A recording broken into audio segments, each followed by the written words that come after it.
no one created God because God was not created. Now, we live in a world of time, so by definition it is very difficult for us to understand that something exists without the bounds of time and not within the framework of time.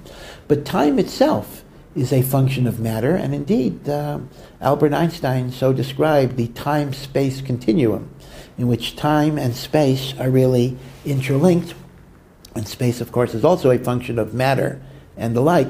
In fact, some understand the very first words of the Torah, Bereshis bara Elokim, in the beginning God created, they translate it, God created the beginning. God created the concept of time.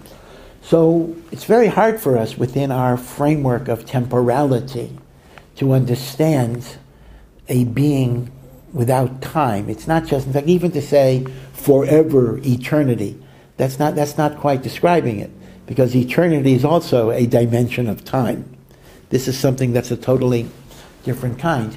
But in that sense, there never was a moment when there was no God and God came into existence.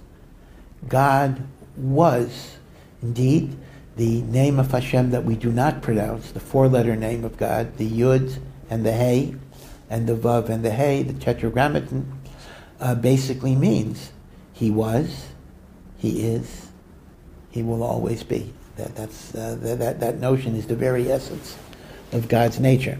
In the language of the Rambam, God is what is called Mechuyav HaMetzias. God is something that must exist. Everything else is a conditional Metzias, meaning nothing needs to be here, but God must, meaning without God there can be nothing, but there is nothing that God depends on. So God exists independent of anything else. Everything else exists only because of God.